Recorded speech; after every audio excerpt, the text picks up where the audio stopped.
Robins Air Force Base F-15 Eagle performed a flyover at the Southeast Regional Little League World Series baseball tournament.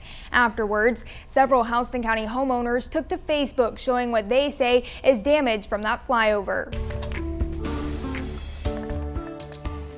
At about 11:15 Wednesday morning, several Houston County homeowners heard a loud noise. It seemed like it was right over us. Alicia Brown says she was at home working when an F-15 flew over her neighborhood. I saw my window, it went in, it bulged in, and then it straightened back up.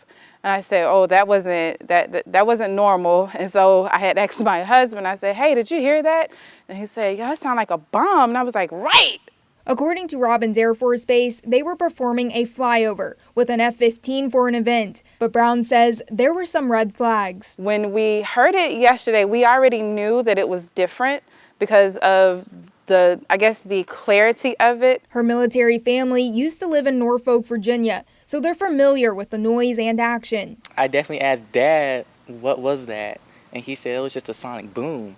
I was like, a sonic boom? Roland Leach with the Robins Public Affairs Office provided a statement to 13 WMAZ. It read in part, the flight was conducted at an approved altitude over 1,000 feet and at the appropriate speed, adding the flight did not break the sound barrier, which would cause a sonic boom. Extremely low. So to compare that yesterday to what we've seen, from like the Blue Angels, it was very, very different. It was not normal at all. Brown says she's hiring an inspector to look for damage on her roof. Several other Bon Air homeowners sent pictures to show insulation hanging from their porch, a crack in their brick, and fallen vinyl. They say it's damage from the flyover. Definitely glad that it didn't, hit the house, but we're still going to get an inspector out because, of course, we can't see everything.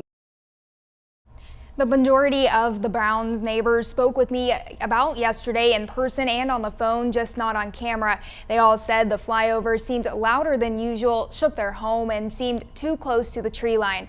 Robins Air Force Base also says the Secretary of the Air Force Public Affairs Aerial Events Support Office and the local Federal Aviation Administration gave authorization for the flight to occur. Back to you, Lori. Thank you, Molly. We also asked if Robins will take responsibility for the damage and would reimburse homeowners. They did not respond.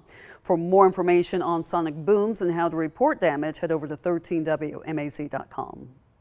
Caitlin Heck recently talked with Robins Air Force Base flight test pilot Scott Smith about sonic booms. He says they happen when a plane breaks the sound barrier, compressing airflow, creating a shock wave that goes all the way to the ground.